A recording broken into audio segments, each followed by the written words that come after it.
والعاقبة للمتقين والصلاة والسلام على أشرف الأنبياء والمرسلين أما بعد فأعوذ بالله السميع العليم من الشيطان الرجيم من همزه ونفخه ونفسه يا أيها الذين آمنوا اذكروا الله ذكرا كثيرا وسبحوه بكرة وأصيلا۔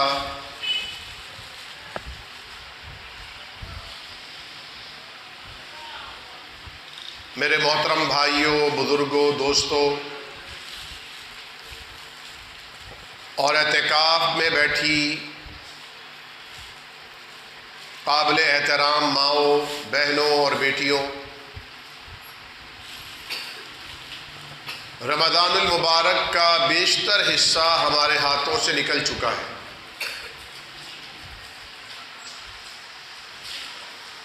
اب کچھ دن اور کچھ راتیں باقی بچی ہیں۔ عقل مند وہ ہے جو اس وقت کو غنیمت جان کر اپنی آخرت کے لیے توشہ تیار کرنے کی کوشش کرے۔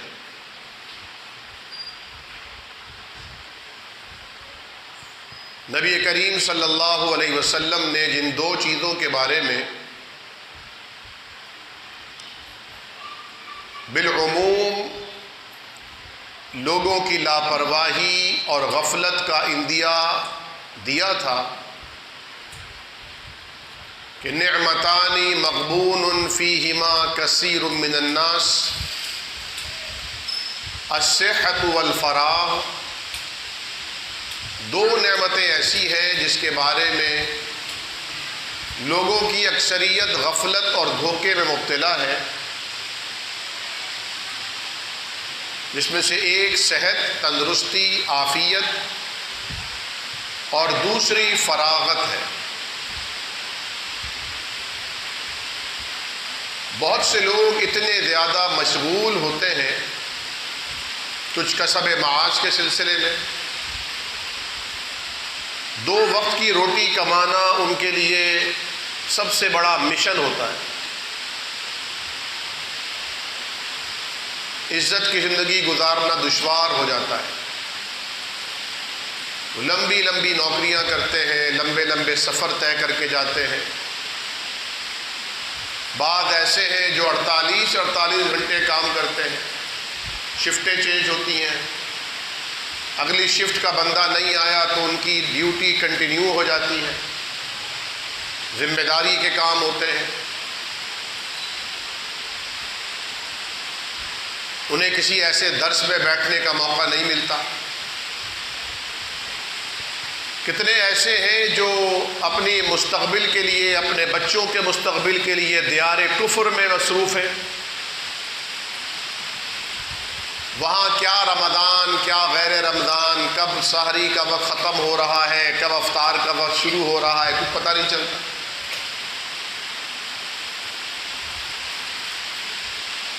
یہ جو آذان کی آوازیں ہم خوش نصیبوں کو سننے کو ملتی ہیں، ان کے کان ان آوازوں سے ترس جاتے ہیں۔ اور یہ نہیں، برادر اسلامی ملک ترکی، وہاں بہت سے لوگ جاتے ہیں، پورا ہفتہ اپنے ہوٹل میں نماز پڑھ کے واپس آ جاتے ہیں، کاروبار کے لیے گئے تھے، مسجد نہیں ملی، کہیں آواز ہی نہیں آئی، معلوم کیا لیکن وہ بہت پرانے علاقے کے اندر، بہت اندر خانہ بنی تھی، نہیں جا سکے۔ بڑی مساجد جو ہیں وہ عبادت سے زیادہ تفریح گاہ کا درجہ اختیار کر چکی ہیں۔ اسی طرح صحت کا حال ہے۔ آج آپ کے پاس تندرستی ہے، صحت ہے، آپ روزہ رکھ سکتے ہیں، عبادت کر سکتے ہیں، تراویح پڑھ سکتے ہیں، لیکن لاکھوں مصیبت زدہ ایسے ہیں جو آج ہسپتالوں میں زیر علاج ہیں، دائم المریض ہیں، شیخ فانی ہیں، وہ روز تڑپتے ہیں کہ ہم روزہ رکھیں لیکن نہیں رکھ سکتے، وہ ڈاکٹر سے التجائیں کرتے ہیں ہمیں روزہ رکھنے کی اجازت دیجیے، ڈاکٹر کہتا ہے کہ نہیں خودکشی ہو جائے گی، آپ فدیہ دیجیے گا۔ اور کتنے نوجوان ایسے ہیں جو صحت مند ہیں اور روزہ نہیں رکھ رہے۔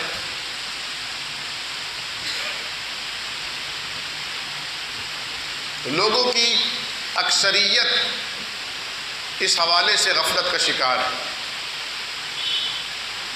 ایک طالب علم امتحان کی تیاری کے بجائے وہ وقت فضولیات میں ضائع کرتا ہے، عین امتحان کے دنوں میں ناکام ہو جاتا ہے، لیکن اس کے پاس ایک چانس ہوتا ہے، اگلی بار پھر امتحان دے دے گا، کسی پرچے میں ناکام ہوا سپلیمنٹری دے دے گا۔ لیکن یہ زندگی ایسا امتحان ہے جس میں ایک چانس کے بعد دوسرا چانس نہیں ملتا۔ اذا جاء اجلهم لا يستأخرون ساعة ولا يستقدمون، جب کسی کا وقت اجل آتا ہے، موت کا فرشتہ آتا ہے، اور اس میں کوئی پراکسی بھی نہیں ہے کہ کسی خاندان میں بوڑھے موجود ہیں، موت کا فرشتہ کسی جوان کو لینے آیا ہو تو وہ بوڑھا آگے آ کر کہے کہ بھائی میں زندگی سے تھک گیا ہوں، مجھے لے جاؤ۔ ایسی کوئی گنجائش نہیں ہے، اور اللہ تعالیٰ کا نظام بھی ایکوریٹ ہے۔ وہ روایات میں آتا ہے نا کہ حضرت سلیمان علیہ السلام کے زمانہ اقدس میں ان کے مصاحبین میں سے ایک قریبی درباری موجود تھے، کوئی صاحب ملنے کے لیے آئے، انجان تھے، نووارد تھے۔ جب وہ چلے گئے تو انہوں نے پوچھا سلیمان علیہ السلام سے کہ یہ کون تھے؟ تو میں کیوں پوچھ رہے ہوں؟ کہا مجھے بار بار دیکھ رہے تھے اور ان کے دیکھنے سے مجھے وحشت ہو رہی تھی، میرے دل میں خوف سے محسوس ہوا کہ یہ مجھے اس طرح کیوں دیکھ رہے ہیں۔ فرمانے لگے ملک الموت تھے، اللہ تعالیٰ نے روحیں قبض کرنے والے فرشتوں پر انہیں انچارج لگایا ہوا ہے۔ وہ ڈر گئے اور حضرت سلیمان علیہ السلام سے فریاد کی کہ مجھے یہاں سے کہیں بہت دور پھینک دیجیے، بھیج دیجیے۔ ہوائیں آپ کے تابع کر دی گئی تھیں اور 6 ماہ کی مسافت تک ایک گھڑی کا سفر ہوا کرتا تھا۔ چنانچہ آپ نے انہیں ہوا کے ذریعے دور دراز علاقے میں پہنچوا دیا۔ کچھ وقفہ گزرا، اسرائیل علیہ السلام یا ملک الموت، بعض کہتے ہیں ان کا یہ نام نہیں ہے، دوبارہ حضرت سلیمان کے پاس تشریف لائے تو سلیمان علیہ السلام کے ذہن میں خیال آیا اور پوچھا بھئی وہ ہمارے ایک صاحب تھے، تم انہیں بار بار دیکھ رہے تھے، وہ تو ڈر ہی گئے۔ پھر ہم نے انہیں وہاں بھیجا دور دراز علاقے میں جہاں پہنچنے میں 6 مہینے لگتے ہیں۔ کہنے لگے میں خود حیران ہو کر دیکھ رہا تھا، متعجب تھا کہ اللہ رب العالمین نے آج جو مجھے آرڈر جاری کیا ہے کہ اس کی روح قبض کرنی ہے، اس میں اس کا بھی نام تھا، اس کی بھی تصویر تھی، اور میں پریشان ہو رہا تھا کہ میں تو فرشتہ ہوں، میں تو اڑ کے پہنچ جاؤں گا، یہ کیسے پہنچے گا اتنی جلدی، اور روح بھی یہاں نہیں قبض کرنی، فلاں مقام پر کرنی ہے۔ تو میں جب اللہ رب العالمین کے حکم پر وہاں پہنچا تو مجھ سے پہلے یہ موجود تھا۔ یدرککم الموت ولو کنتم فی بروج مشیدہ، موت سے فرار ممکن نہیں ہے۔ یہ نہ عمر دیکھتی ہے، نہ عہدہ دیکھتی ہے، نہ مرتبہ دیکھتی ہے کہ فلاں شہر کا سب سے بڑا مشہور ہارٹ سرجن ہے، اگر یہ مر گیا تو پھر ہارٹ سرجری کون کرے گا؟ یہ نیورو سرجن ہے، یہ مر گیا تو پھر لوگوں کے دماغ کا علاج کون کرے گا؟ اسے اس سے کوئی سروکار نہیں۔ تو مضبوط قلعے میں جا کر چھپ بھی جاؤ گے تو موت مکڑی کی شکل میں وہاں پہنچ جائے گی۔ تفصیلی روایات میں بڑے عبرت انگیز واقعات اور قصے موجود ہیں۔ مقصود ان تمام چیزوں کا یہ ہے کہ الموت قدح کل ناس شاربوها، موت ایک ایسا پیالہ ہے، ہر انسان نے اسے پینا ہی پینا ہے بھی کڑوا، ہے بھی ناگوار، لیکن پینا تو ہے، یہ ذائقہ چکھنا تو ہے۔ کل نفس ذائقۃ الموت، ہر ایک نے یہ ذائقہ چکھنا ہے۔ وَإِنَّمَا تُوَفُّونَ أُجُورَهُمْ، اور تمہیں پورا پورا بدلہ دیا جائے گا۔ والقبر باب کل ناس داخلوها، اور قبر ایسا دروازہ ہے ہر ایک نے اس میں سے گزر کر جانا ہی جانا ہے۔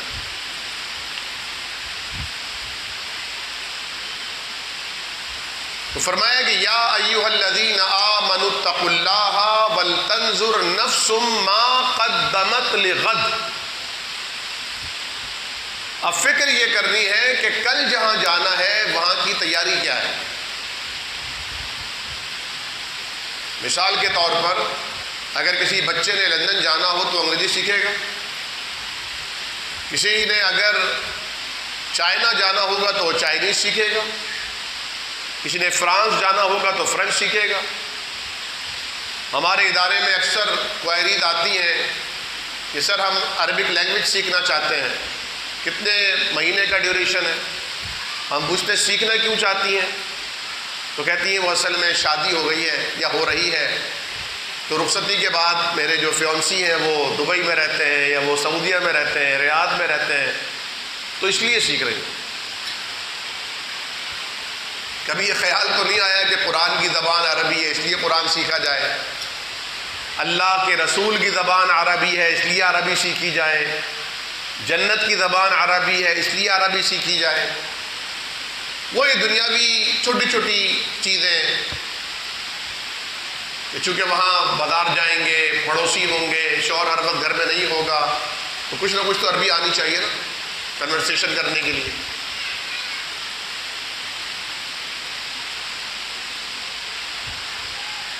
جس طرح آج میں مغرب میں ایک جگہ درس دے رہا تھا تو میرے ذہن میں خیال آیا، مسجد بھری ہوئی تھی مغرب کے نمازیوں سے، تو میں نے موٹیویٹ کر رہا تھا کہ رمضان کے جانے کے بعد کہیں ایسا نہ ہو کہ آپ کی مسجد خالی ہو جائے۔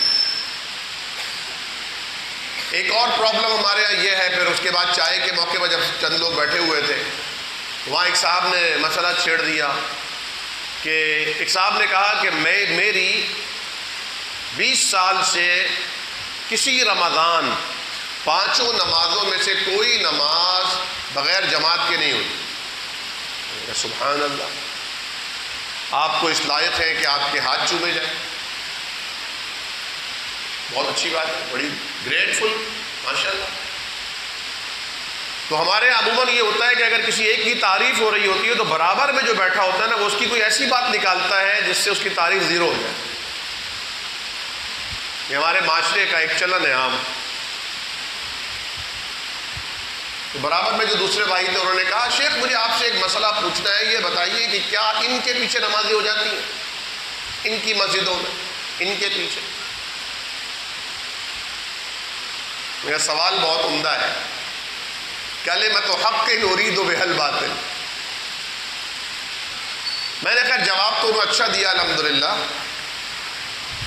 لیکن آخر میں نے کہا کہ آپ کی جو لجنہ نام کی ایک تنظیم بنی تھی اس کے تحت آپ اپنے تمام اکابر و اصاغر علماء کو بٹھا کر ایک بیانیہ جاری کر دیجئے، ایک نریشن جاری کر دیجئے کہ کسی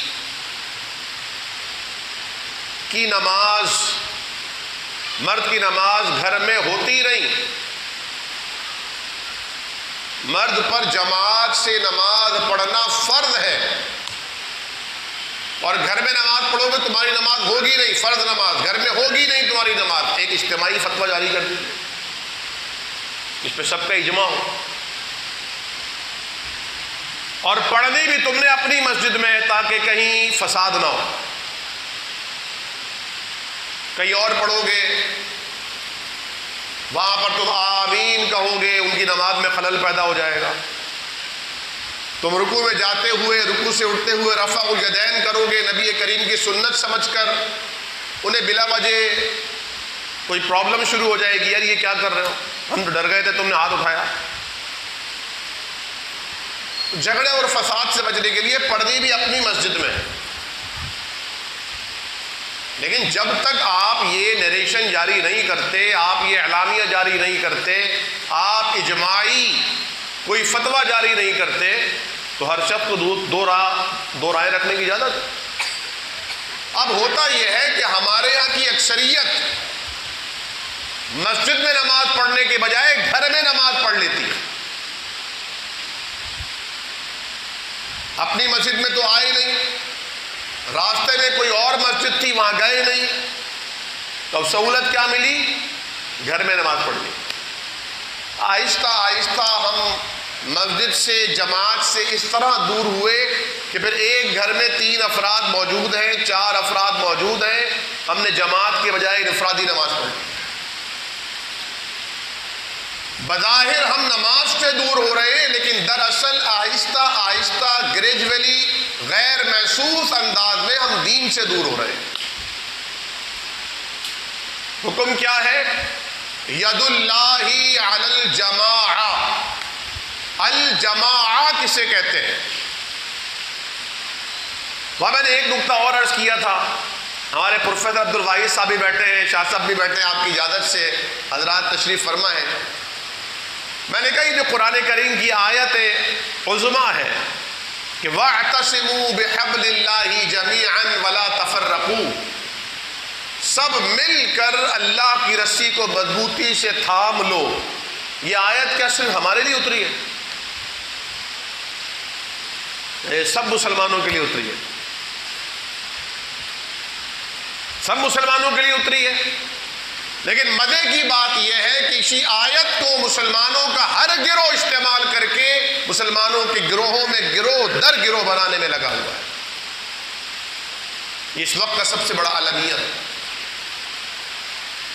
الجماعہ کے حوالے سے میں یہ عرض کروں گا کہ آج کے دور میں الجماعہ کا معنی یہ ہے کہ مسلمانوں کی اجتماعیت پیدا کی جائے.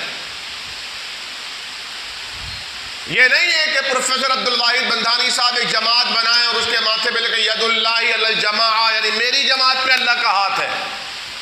یہ زیادتی ہو جائے گی. میں نہیں مانوں گا اس بات کو. میں کہوں گا میری جماعت پرانی جماعت ہے، میری جماعت پہ اللہ کا ہاتھ ہے. اللہ رب العالمین نئے اور پرانے، سواد اعظم اور سواد عقل کے بجائے اللہ رب العالمین معیار اور حق کو ترجیح دے گا. حق کہاں ہے؟ وہ ایک شخص ہوگا تو ابراہیم علیہ السلام کی طرح اسے رب تعالیٰ امت قرار دے گا.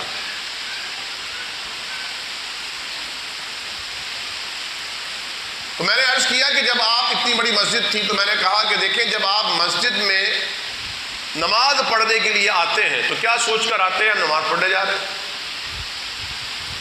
اس سے آگے ہماری سوچ کیوں نہیں جاتی؟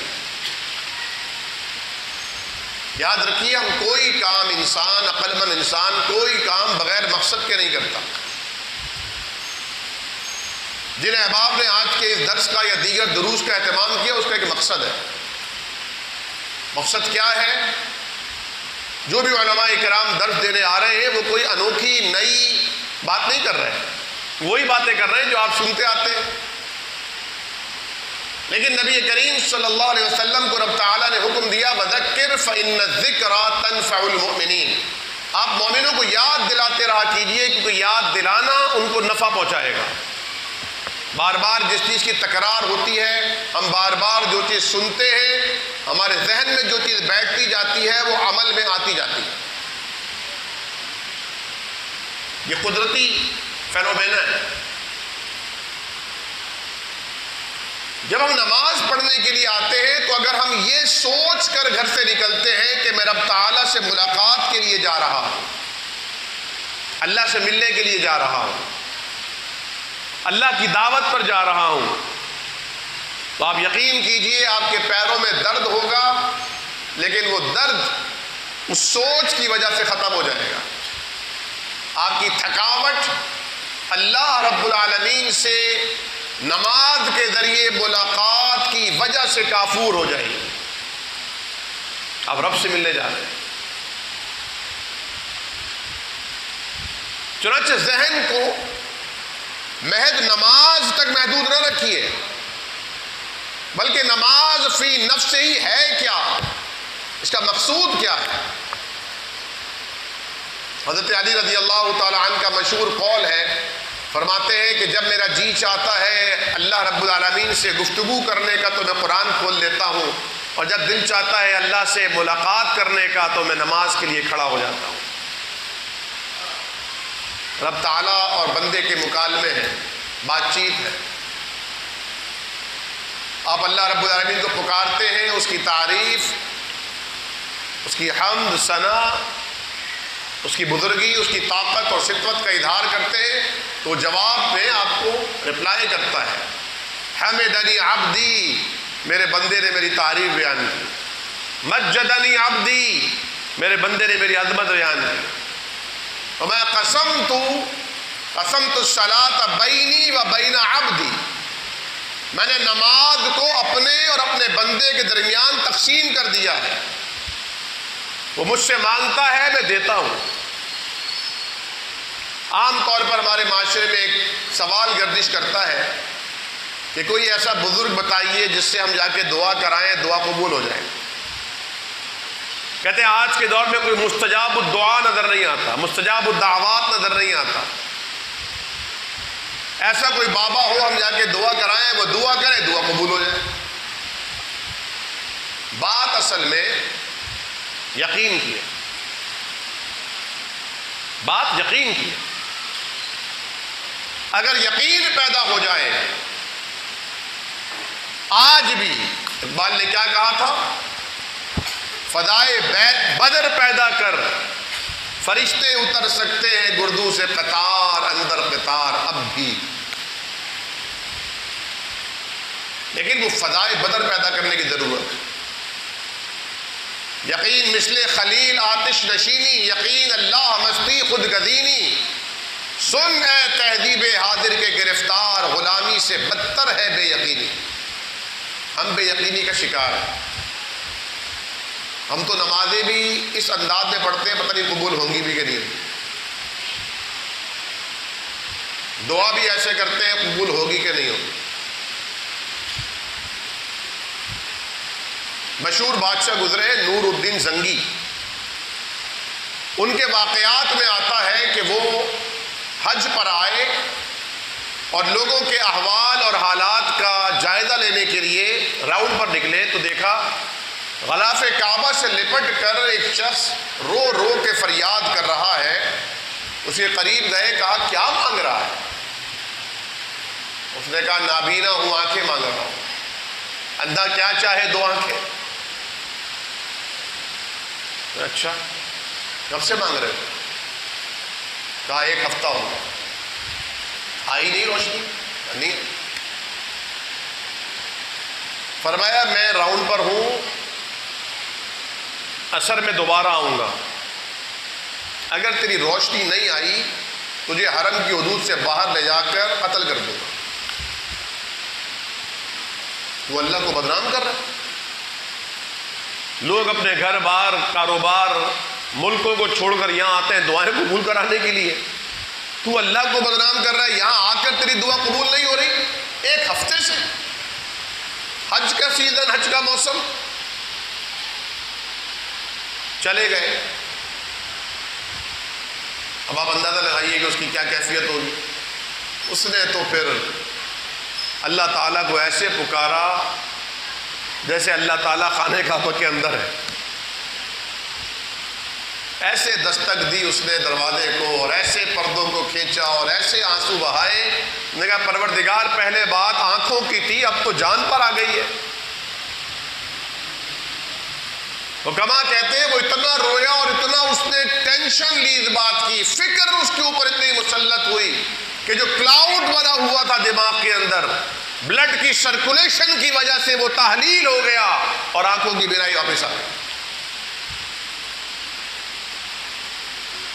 اب جب آئے تو اس نے خود استقبال کیا، دیکھا میں آپ کو دیکھ سکتا ہوں، بادشاہ سلامت میری روشنی واپس آ گئی۔ کہا اب تو نے دعا کی تھی، پہلے تو دعا نہیں کر رہا تھا، الفاظ ادا کر رہا۔ پہلی بات یہ یاد رکھیے، آپ جو دعا کرتے ہیں وہ دعا قبول ہوتی ہے۔ آپ میں سے ہر ایک مستجاب الدعا ہے، کیونکہ اللہ تعالیٰ نے وعدہ کیا ہے ادعونی استجب لکم، مجھے پکارو میں قبول کروں گا۔ ومن اصدق من اللہ قیلا، اور اللہ سے سچی بات کس کی ہوگی؟ یہ جو دعا ہے یہ کوئی کاروبار نہیں ہے کہ آپ نے پیسے دیے اور پیسے کے بدلے یہ کپڑا لے لیا۔ دعا عبادت ہے، الدعاء هو العبادہ۔ آپ جب دعا کرتے ہو آپ کے نامہ اعمال میں اجر موجود آ جاتا ہے، اور یہ بھی اللہ کا احسان ہے، یہ بھی اس کا انعام اور اکرام ہے۔ اگر اللہ تعالیٰ ہماری مانگی ہر دعا ہمیں عطا کرتا تو وہ ہمارے لیے وبال جان بن جائے، کیونکہ ہم تو نادان ہیں، ہمیں تو نہیں معلوم کہ ہمارے لیے فلاں چیز، فلاں رشتہ، فلاں جاب، فلاں نوکری ہمارے لیے بہتر ہے یا ہمارے لیے بدتر ہے۔ جس طرح بچے نادان ہوتے ہیں، اب چھوٹا بچہ آپ کے پاس ایک ریوالور ہے جو آپ نے رکھا ہے حفاظت کے لیے، اب وہ چھوٹا بچہ آ کر کے ابو مجھے دے، روئے چلائے پیٹے، وہ سر بھی پھوڑ لے گا تو آپ اس کو ریوالور ہاتھ میں نہیں دیں گے۔ کیوں؟ کیونکہ آپ تو عقل مند ہیں، آپ تو دانا ہیں، سمجھدار ہیں، آپ کو پتہ ہے نقصان دہ۔ بچہ ماں سے چھری لینا چاہے، قینچی لینا چاہے، ماں دے گی؟ ماں سے زیادہ محبت کون کرتا ہے؟ لیکن ماں نہیں دے گی، اسے پتہ ہے کہ یہ اپنے آپ کو۔ چھوٹے بچوں کے ہاتھ میں سوئی نہیں دی جائے گی کہ یہ کھا لیا اگر تو گئے کام سے۔ کوئی احمق نادان بیٹھا ہو تو کہے گا کیسی عجیب ماں ہے، دے دے کیا ہو گیا، کوئی حرج ہے؟ ہم میں سے بھی لوگ دعا، اللہ تیرے خزانوں میں کوئی کمی نہیں ہے، ہاں واقعی کوئی کمی نہیں ہے، لیکن اللہ کو تم سے محبت ہے، یہ چیز تمہارے لیے مفید نہیں۔ بچے کا ٹھنڈا پانی پینے کا دل چاہ رہا ہے، ماں باپ پینے نہیں دے رہے، ڈانٹ رہے، ڈپٹ رہے، کیوں؟ گلا خراب ہے، بخار ہو جائے گا، تمہیں راس نہیں ہے یہ کھٹی چیز۔ لیکن دعا رد نہیں ہوتی، جو دعا دنیا میں عطا نہیں ہوتی وہ رب تعالیٰ آسمانوں پر ہمارے لیے محفوظ فرماتا ہے، وہ اللہ کے اکاؤنٹ میں ڈپازٹ ہو جاتی ہے۔ حدیث شریف میں آتا ہے کہ قیامت کے دن بندہ کے نامہ اعمال میں کمی ہوگی، گناہوں کے پلڑے بھاری اور نیکیوں کے پلڑے ہلکے ہوں گے، وہ پریشان ہو جائے گا تو رب تعالیٰ کے حکم سے ملائکہ پردہ ہٹائیں گے تو وہ دیکھ کر حیران رہ جائے گا، ایک عظیم زخار اس کی نیکیوں کا پڑا ہوگا۔ وہ حیران ہو کر رب تعالیٰ سے پوچھے گا پروردگار مجھے نہیں یاد پڑتا میں نے کبھی اتنی نیکیاں کی ہوں، یہ کہاں سے اتنی نیکیاں آ گئی؟ اسے بتایا جائے گا یہ تیری وہ دعائیں ہیں جو تو کرنا نہیں چھوڑتا تھا۔ اس لیے اللہ کے حبیب نے فرمایا دعا میں جلد بازی نہ کرو۔ صحابہ نے کہا جلد بازی کا کیا معنی؟ فرمایا معنی یہ ہے کہ انسان دعا مانگے جب وہ بظاہر قبول نہ ہو تو دعا مانگنا ہی چھوڑ دے، جلد بازی ہے۔ اللہ تعالیٰ کو مانگنا پسند ہے، مانگنے پہ اجر عطا فرماتا ہے، اور یہاں بھی نہیں ملتا تو وہاں کے لیے محفوظ ہوتا ہے۔ اللہ کے حبیب نے فرمایا جب بندہ اپنی ڈوبتے ہوئے کو تنکے کا سہارا، یہاں تو بحر ذخار مل رہا ہے، جب دیکھے گا تو وہ تمنا کرے گا کاش دنیا میں اس کی کوئی دعا قبول نہ ہوتی، دنیا میں وہ فاقے جھیلتا، پریشانیاں اٹھاتا، دنیا میں پھٹے پرانے کپڑے پہنتا، دنیا میں ذلیل اور رسوا ہوتا، حتیٰ کہ اس کے گوشت کو لوہے کی کنگھیوں سے نوچا جاتا، کوئی دعا قبول نہ ہوتی، آج اصل سرمایہ مل جاتا۔ لا عیش الا عیش الاخرہ، کیونکہ اصل زندگی تو آخرت کی زندگی ہے۔ والآخرۃ خیر وابقیٰ، آخرت بہترین بھی ہے اور ہمیشہ باقی رہنے والی ہے، اس کل کی کوئی تیاری نہیں۔ عید کی تیاری ہے جس کی کوئی شیورٹی نہیں ہے، کوئی یقین کہہ سکتا ہے کہ میں عید الفطر گزاروں گا؟ کوئی ہے ایسا دعوے دار جو کہے میری ساری رپورٹس بالکل کلیئر ہیں؟ مائیکل جیکسن ڈاکٹرز کی ایک فوج لے کر چلتا تھا، اس کا کھانا، اس کا پینا پہلے ٹیسٹ ہوتا تھا، کوئی بیماری، کوئی جرثومہ، کوئی وائرس اس کے قریب نہ آئے۔ مر گیا، کوئی رہے گا نہیں، اور یہ بھی نہیں پتا کہ کون کب چلا جائے گا۔ اس لیے اللہ کریم نے فرمایا وَلْتَنْظُرْ نَفْسٌ مَا قَدَّمَتْ لِغَدٍ، کل کے لیے کیا تیاری کی، یعنی موت کو کل قرار دیا۔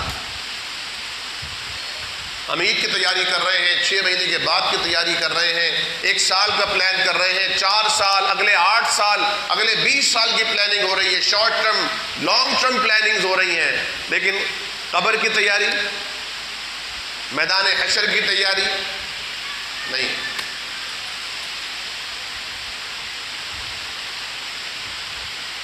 اس پہ پھر بات آگے حقوق اللہ سے حقوق العباد تک بھی جاتی ہے، لیکن دامن وقت میں اتنی گنجائش نہیں ہے، میں بات کو سمیٹنے کی کوشش کر رہا ہوں۔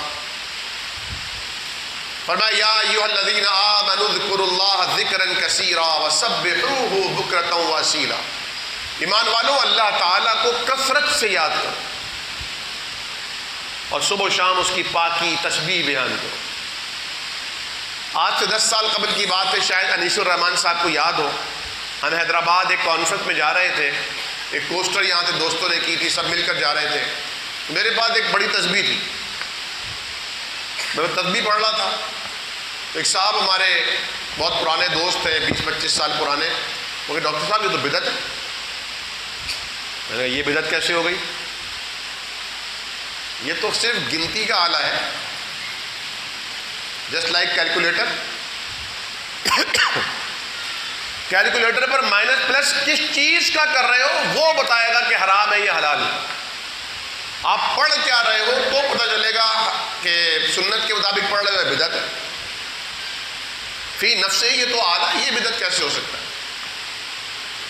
جیسے یہ موبائل ہے، کیمرہ ہے، یہ سب چیزیں کہنے لگے نہیں ہاتھوں پہ انگلیوں پہ پڑھو، اللہ کے نبی نے فرمایا کہ ہاتھوں کی انگلیاں گواہی دیں گی۔ میں نے کہا میں ہاتھ میں پکڑ کے ہی پڑھ رہا ہوں، کہنے نہیں اس کے بغیر پڑھے، جیسے ہم پڑھتے ہیں۔ میں نے کہا کیا پڑھتے ہیں آپ؟ کہنے ہم ذکر کرتے ہیں اللہ تعالیٰ کا۔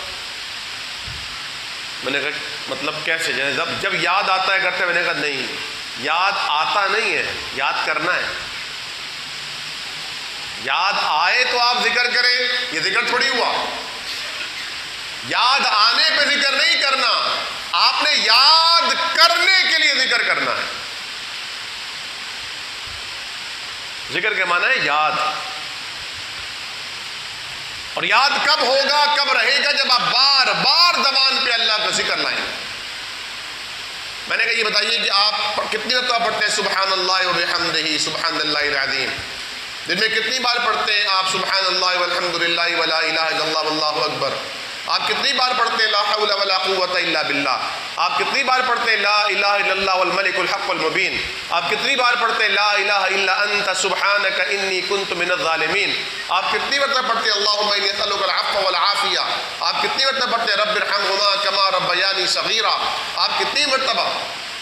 کہہ جب یاد آتا ہے، یہ ذکر نہیں ہوا۔ ذکر یہ ہے جو نبی کریم صلی اللہ علیہ وسلم نے فرمایا تھا اپنی زبان کو اللہ کے ذکر سے تر رکھو۔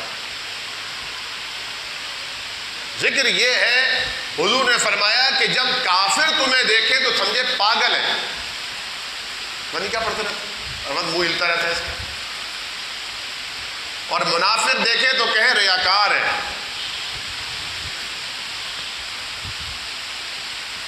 میں دیکھتا ہوں ہماری مسجدوں میں جو لازم جسے سنت مؤکدہ والا ذکر کہنا چاہیے، جو نبی کریم نے کبھی چھوڑا نہیں، وہ نہیں کرتے لوگ. نماز پڑھی اٹھ کے چلے. عام مسجدوں میں دیکھتا ہوں جیسے سلام پھیرا، انتظار میں امام صاحب ہاتھ اٹھائیں. کیا تلاش کر رہے ہو بھائی؟ کیا اڑ گیا؟ کیا ڈھونڈ رہے ہو؟ ایک صاحب کہنے لگے جب تک دعا نہیں ہوتی نا مجھے لگتا ہی نماز پوری نہیں ہوئی. میں نے کہا پتہ ہی نہیں نا آپ کو نماز شروع کب ہوتی ہے پوری کب ہوتی ہے. نماز شروع ہوتی ہے اللہ اکبر سے اور مکمل ہوتی ہے السلام علیکم ورحمۃ اللہ سے. پتہ ہی نہیں آپ کو. العلم بالتعلم، آپ سیکھتے تو پتہ چلتا. ابھی سیکھا ہی نہیں. مجھے لگتا ہے، لگتے سے کچھ نہیں ہوتا. اکثر بچے کہہ رہے ہوتے ہیں مجھے لگ رہا ہے مجھے بخار ہے. ماں جب تھرمومیٹر لگاتی ہے بخار نہیں ہوتا، کہتے چلو تیار ہو جاؤ اسکول مدرسے. لگنے سے کیا ہوتا ہے؟ مجھے لگ رہا ہے، کچھ نہیں ہوتا. دین آپ کے لگنے نہ لگنے پر انحصار نہیں کرتا. دین ما قال اللہ وقال الرسول ہے.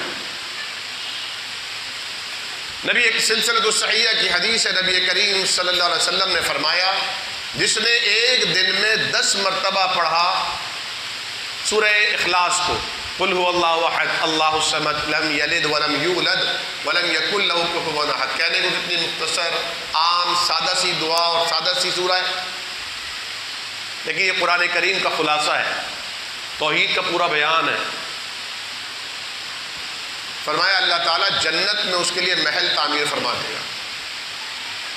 حضرت فاروق اعظم رضی اللہ تعالیٰ عنہ غالباً اس کے راوی ہیں، وہ کہتے ہیں یا رسول اللہ اس طرح تو جنت میں ہمارے بہت سارے محل ہو جائیں گے. یہ کون سا پڑھنا مشکل ہے؟ اس طرح تو بہت سارے محل ہو جائیں گے. اللہ کے حبیب نے فرمایا اللہ رب العالمین کے خزانوں میں کوئی کمی نہیں، کوئی کمی نہیں. انتہائی بظاہر مختصر سا کلمہ ہے سبحان اللہ و بحمدہ. بعض روایات میں سبحان اللہ العظیم و بحمدہ بھی آیا. فرمایا من قال سبحان اللہ و بحمدہ فی یوم حطت عنہ خطایاہ ولو كانت مثل زبد البحر.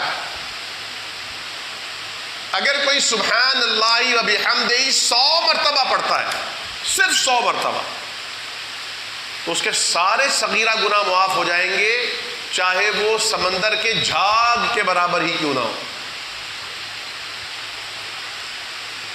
فرمایا الصلاۃ الی الصلاۃ والجمعۃ الی الجمعۃ والعمرۃ الی العمرہ کفارۃ لما بینہما.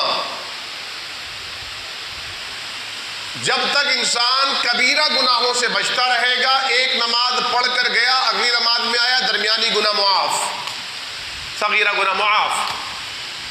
ایک جمعہ پڑھ کر گیا تھا اگلے جمعے میں آ کے بیٹھا معاف. ایک عمرہ کیا اس کے بعد دوسرا عمرہ کیا درمیانی سارے صغیرہ گناہ معاف. ما تجتنب الکبائر، جب تک کبیرہ گناہوں سے بچتا رہے گا. اور کبیرہ گناہوں میں ایک گناہ جھوٹ، جس سے ہم نہیں بچتے. دوسرا گناہ غیبت، جس سے ہم نہیں بچتے. تیسرا گناہ الزام تراشی بہتان، جس سے ہم نہیں بچتے. خاص طور پر جب سے سوشل میڈیا آیا ہے، بندر کے ہاتھوں میں ناریل آیا ہے، ہر آدمی کے ہاتھ میں آ گیا، جو جی چاہے کرے. کرنا کیا ہے؟ فارورڈ. کیا کیسے بھیجوں اس کو دبا دوں؟ اچھا اس کو دبا دیں. شعر کفا بالمرء کذبا ان یحدث بکل ما سمع. حضور علیہ السلام نے فرمایا تھا انسان کے جھوٹے ہونے کے لیے کافی ہے جو بات سنے آگے سنا دے. واٹس ایپ پہ بھی یہی ہو رہا ہے. گروپ بنے ہوئے ہیں، بے تحاشا گروپ بنے ہوئے ہیں، اور آپ ہر گروپ میں، اب آپ نے ایک گروپ میں چیزیں بھیجی یا آپ نے مجھے بھیجی چیزیں، میں نے آپ کو بھیجی، آپ نے پھر ان کو بھیجی، اور بھیجتے بھی اکٹھی 15-16 پوسٹیں. بندہ ان کو پڑھے کیسے، پڑھنے کے بعد ان پہ عمل کیسے کرے. اصل چیز تو عمل ہے نا. عمل کیسے کرے گا پھر وہ اتنی چیزیں؟ کیا ہوتا ہے پھر جب تکرار ہوتی ہے، بہتات ہوتی ہے، تو حافظے سے وہ چیزیں محو ہو جاتی ہیں. بہت سے ہمارے اساتذہ کرام کا، تابعین، تبع تابعین کا عالم یہ تھا، وہ اپنے کانوں میں روئی ڈال کے رکھتے تھے. کہیں کوئی اشعار پڑھے جا رہے ہوتے، عربی کے کلام پڑھا جا رہا ہوتا، کوئی فقہ کی باتیں کر رہا ہوتا، کوئی علم الکلام کی، تو وہ اپنی کانوں میں انگلیاں ٹھوس دیا کرتے تھے، کیونکہ وہ حدیث کے طالب علم تھے، حدیث کے شیخ تھے. کیونکہ اگر انہیں یہ باتیں بھی سننے میں پڑ گئیں تو وہ یاد نہیں رہیں گی، وہ یاد نہیں رہیں گی. انہیں یاد رکھنے کے لیے ضروری ہے. پورے روات کے سلسلے انہیں ازبر تھے، تو وہ اور کوئی بات پڑھتے نہیں تھے. اکثر آج ایسے نابغہ روزگار احباب ہیں جو اخبار نہیں پڑھتے، ٹیلی ویژن نہیں دیکھتے، ریڈیو نہیں سنتے. کیوں؟ کیونکہ یہ خبریں ان کے علم کو نقصان پہنچائیں گی.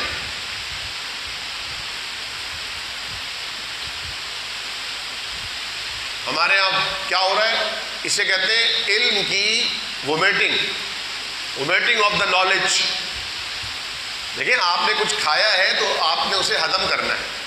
ہضم کرنے کے بعد پھر وہ اس کے جو اجزاء ہیں وہ آپ کے بلڈ میں جائیں گے، طاقت بنیں گے، قوت بنیں گے، اسی سے دماغ کو ملے گی توانائی، اسی سے ہاتھوں پیروں کو ملے گی، اسی سے دل کو ملے گی. یہی ہوگا نا. لیکن اگر آپ اتنا کچھ کھا لیں گے تو وہ پھر ڈائجسٹ کیسے ہوگا؟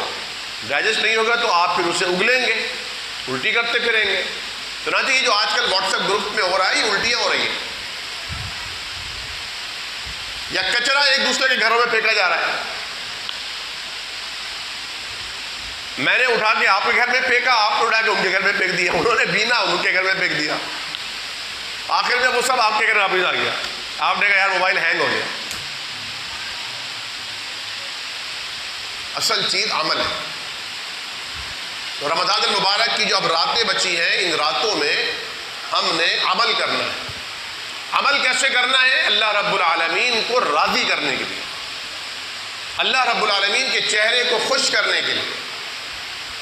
اللہ رب العالمین نے ہمیں جس مقصد کے لیے پیدا کیا ہے، اس سے وہ مقصد مانگنے کے لیے کہ اللہ کریم، ہم تو نہیں چل پا رہے اس راستے پر، آپ ہمیں چلا دیجیے. انت آخذ بناصیتی، اللہ آپ کے ہاتھ میں میری پیشانی ہے، آپ میری پیشانی پکڑ کر، میرا اسٹیئرنگ پکڑ کر موڑ دیجیے. اور جب دین کے راستے پر آپ مجھے موڑ دیں تو یا مقلب القلوب ثبت قلبی علی دینک و طاعتک، باری تعالیٰ پھر مجھی کو نہیں، میری نسلوں کو بھی اپنے دین پر، اپنی فرما برداری پر ثابت قدمی عطا فرمائیے. آج آپ دیکھیے، یہ مسجد ہے جس کا نام مسجد سلیمانیہ ہے. ہمارے محترم بزرگ حاجی محمد سلیمان بندھانی رحمۃ اللہ علیہ، جب علامہ احسان الہی ظہیر شہید تھے، جب لاہور سے آتے، کراچی میں کچھ دیر کے لیے اسٹے کرتے تو حاجی صاحب سے ملتے، حاجی صاحب کے گھر میں آتے. ہوٹل میں بھی ٹھہرتے تو حاجی صاحب سے ضرور ملنا ہے. جب علامہ شہید کی شہادت ہو گئی تو حاجی صاحب کا گھر اہل حدیث کی اس احتجاجی سیاست کا مرکز بن گیا. مرکز. بظاہر وہ بزرگ تھے، لیکن اندر ان کے ایسی توانائی تھی، ایسی جولانی تھی، ایسا جذبہ تھا کہ کتنے نوجوان تھے جو ان سے انسپائریشن لیتے. اتنے بڑے مجاہد تھے.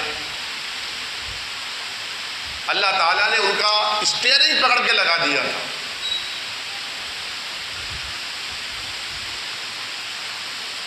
کاروباری آدمی تھے، لیکن پیسہ بھی، جان بھی، گھر بھی اللہ کے دین کے لیے. میرا جب میں 1989 میں اہل حدیث یوتھ فورس کراچی کا جنرل سیکریٹری بنایا گیا. چھوٹا سا بچہ تھا میں، اور سب سے کم عمر عہدیدار تھا. تو اس کی جو حلف برداری کی تقریب ہوئی تھی وہ حاجی صاحب کے گھر میں ہوئی تھی، لزبیلا میں. حاجی صاحب بھی موجود.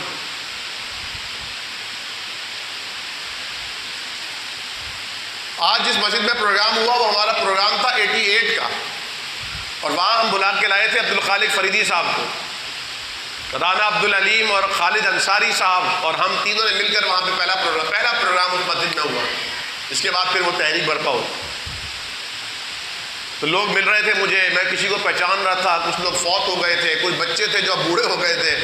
تو ایک صاحب ملے، جب میں ہاتھ دھونے گیا وضو خانے پہ تو کہنے لگے ڈاکٹر صاحب آپ کو یاد ہے؟ میں نے کہا ہاں یاد ہے. آپ کو یاد ہے کہ ہم آپ کے یہاں پوسٹر لگایا کرتے تھے، چوکنگ کیا کرتے تھے؟ میں نے کہا مجھے یاد ہے. شکلوں کی شباہت تو ملتی ہے نا.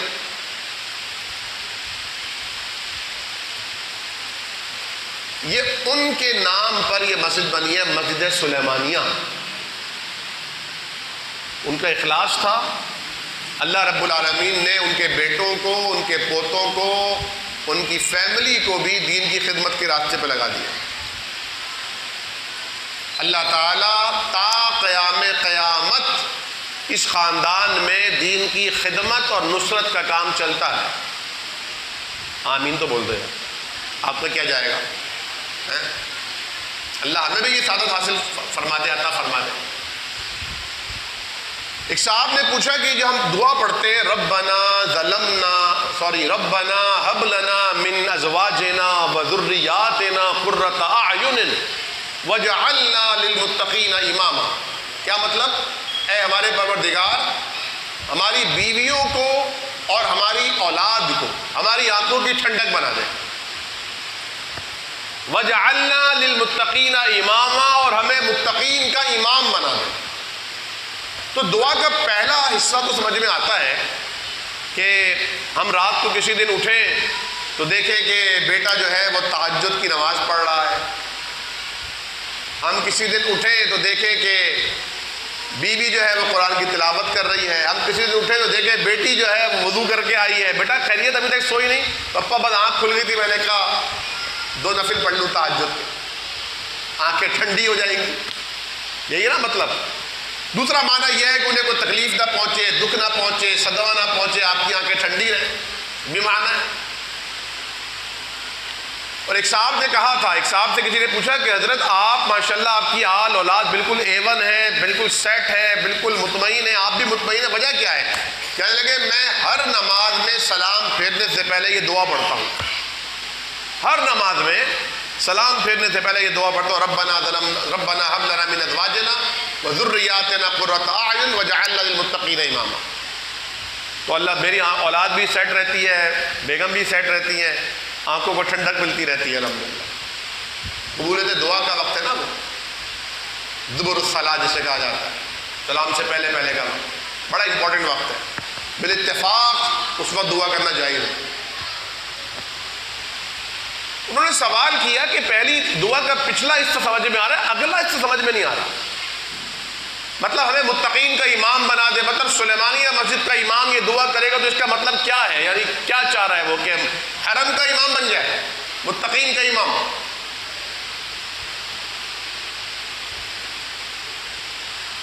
اس کا مطلب یہ ہے کہ اللہ تعالیٰ آپ کی نسل میں خیر کو جاری کر دے.